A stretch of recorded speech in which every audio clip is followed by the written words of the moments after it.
Hola amigos, saludos a todos. En el capítulo anterior vimos que en libros del Antiguo Testamento, particularmente los de Zacarías y Ezequiel, hay contenido en ellos gran cantidad de simbolismo. También mencionamos que el zoroastrismo influyó notablemente en las religiones de Medio Oriente como el judaísmo y que más tarde junto al neoplatonismo influenciarían el cristianismo primitivo. Por otro lado, vimos también cómo las élites patricias establecidas en Venecia recogieron el simbolismo cristiano, particularmente el de los tetramorfos, y lo potenciaron al interior del dogma católico instituido en los estados pontificios, liderando así y de manera conjunta con la dinastía carolingia el resurgimiento del Imperio Romano, que como sabemos su gobernanza estuvo especialmente fundamentada en el cristianismo medieval. Como hemos mencionado en videos anteriores, justamente es el cristianismo medieval el que empezó a introducir, por ejemplo, el símbolo del Cristo crucificado, o la figura de ese Jesús blanco rubio de ojos azules, o también la figura de Satán, con alas, cachos, patas de cabra y cola. Y así como estos, también se introdujeron otros símbolos y elementos que se arraigaron en el dogma y que han llegado hasta nuestros días. Es por todo esto que se hace necesario devolvernos un poco en el tiempo para investigar el por qué para las élites patricias fue importante el simbolismo y su implementación para validar el cristianismo en el medioevo. Como lo hemos mencionado, fue el medio que usaron para tener el control sobre la sociedad de aquella época y al mismo tiempo dar continuidad al culto a Saturno. Veamos entonces a continuación una información de suma relevancia para el futuro de esta historia. El euhemerismo es un término que se usa para referirse a la interpretación aproximada de la mitología. Interpretación en la que se presume, escuchen esto, que los relatos mitológicos se originaron a partir de hechos o personajes históricos reales. El euhemerismo supone entonces que los relatos históricos se convierten en leyendas y luego en mitos a medida que dichos relatos se exageran en el recuento a través del tiempo, acumulando elaboraciones y alteraciones que reflejan las costumbres culturales. Así, por ejemplo, a medida que la filosofía en la antigua Grecia iba creciendo, se fomentaron las interpretaciones alegóricas del mito, o sea, de la búsqueda de otros significados, digámoslo así, más ajustados a la realidad, de ir más allá y tratar de encontrar esos significados ocultos bajo la superficie de los textos míticos. Es decir, que las palabras o los mismos textos que tenían un origen desconocido o que el significado había cambiado a través del tiempo, no se les daba una interpretación literal, sino que por lo general se consideraba que tales significados involucraban fenómenos naturales o valores humanos, asumiendo una tendencia al racionalismo, descartando así que hechos divinos o relatos de acciones sobrehumanas hubieran ocurrido realmente en épocas muy anteriores. El término euhemerismo se asignó en honor a Euhemerus, un escritor griego que floreció alrededor del año 300 a.C. Según él, ciertas deidades que eran veneradas en su época realmente eran en sus orígenes grandes personas que fueron admiradas por sus acciones, que consecuentemente trajeron beneficios para la sociedad. Los primeros apologistas cristianos que defendieron la fe cristiana de lo que ellos consideraban las corrientes heréticas, como por ejemplo el gnosticismo, hicieron uso del argumento euhemerista para apoyar su posición de que la mitología pagana era simplemente un agregado de fábulas de invención humana. Entonces, la mitología clásica, según ellos, debía explicarse en términos de simples humanos que habían sido elevados a un estado sobrehumano debido a sus actos.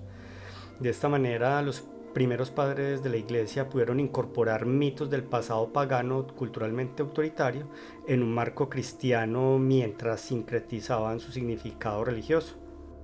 Los dioses se convirtieron entonces en humanos comunes. Por ejemplo, el obispo Cipriano de Cartago escribió en el año 247 de nuestra era un breve ensayo llamado De Idolorum Vanitate, sobre la vanidad de los ídolos, que asume la lógica euhemerística para demostrar su posición respecto a las deidades paganas de la época, y cito, que esos no son dioses a los que adora la gente común, se sabe por esto. Antes eran reyes, que a causa de su memoria real, luego comenzaron a ser adorados por su pueblo, incluso en la muerte. Desde allí se fundaron templos para ellos.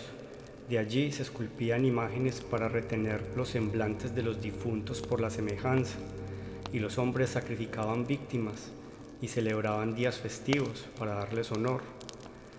Desde allí se convirtieron en sagrados para la posteridad aquellos ritos que en un principio habían sido adoptados como un consuelo. Otro ejemplo nos lo da el historiador del cristianismo Eusebio, obispo de Cesarea, en su obra llamada Crónica, en donde empleó el euhemerismo para argumentar que el dios babilónico Baal era un gobernante edificado por sus seguidores. Hemos visto en capítulos anteriores que Baal es el mismo Cronos griego o el Saturno romano. Así pues, vemos cómo los padres de la Iglesia y primeros escritores cristianos usaron el argumento euhemerista en un mundo analfabeta para, por un lado, invalidar a las deidades de las otras creencias religiosas y por el otro, llenar de atribuciones a un hombre normal llamado Jesús, dotándolo de divinidad, de poder para hacer milagros y de ser el Hijo verdadero del único Dios verdadero, capaz de salvar a la humanidad del pecado. Esta situación perdura aún en pleno siglo XXI. Increíble. El libro de la sabiduría o sabiduría de Salomón es un libro bíblico del Antiguo Testamento. No está incluido en el Tanaj judío hebreo-arameo, pero distintas facciones y expresiones del cristianismo histórico lo incluyen en sus Biblias entre los llamados libros deuterocanónicos, mientras que los grupos protestantes y otros grupos cristianos lo excluyen de sus Biblias, libros que ellos consideran como apócrifos. En las Biblias católicas aparece después del Cantar de los Cantares y antes del Eclesiástico, entre la sección de los llamados libros sapiensales. Según la antigua tradición, el llamado Cantar de los Cantares, así como los libros de los Proverbios, del Eclesiastés, de la Sabiduría y otros libros de Salmos y de Odas, fueron atribuidos a la autoría del rey Salomón. De este personaje ya hablamos también en el capítulo de los magis caldeos, ya que lo cita la Biblia como hijo y sucesor del rey David, dotado de una gran sabiduría, así como de una gran habilidad para las relaciones diplomáticas, y además fue el famoso constructor del primer gran templo de Jerusalén. En relación con el euhemerismo, en el libro Sabiduría de Salomón, capítulo 14, versículos 12 al 21, se puede leer lo siguiente: porque la idea de hacer ídolos fue el principio de la fornicación, y la invención de ellos fue la corrupción de la vida, porque no existían desde el principio, ni serán para siempre, porque la vanidad humana entró en el mundo, y por eso está previsto su propio fin, porque un padre, consumido de dolor por un duelo prematuro, hizo una imagen de su hijo, que le había sido arrebatado repentinamente. Ahora honró como a un dios lo que una vez fue un ser humano muerto, y transmitió a sus dependientes ritos e iniciaciones secretas. Entonces la costumbre impía, fortalecida con el tiempo, se mantuvo como una ley, y por mandato de los monarcas se adoraban imágenes talladas.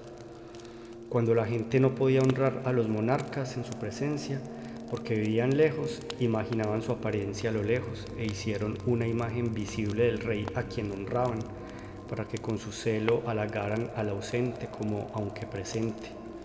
Entonces la ambición del artesano impulsó incluso a aquellos que no conocían al rey a intensificar su adoración, porque él, queriendo quizás agradar a su gobernante, forzó hábilmente la semejanza para que tomara una forma más hermosa, y la multitud, atraída por el encanto de su obra, ahora consideraba como objeto de adoración a aquel a quien poco antes habían honrado como un ser humano.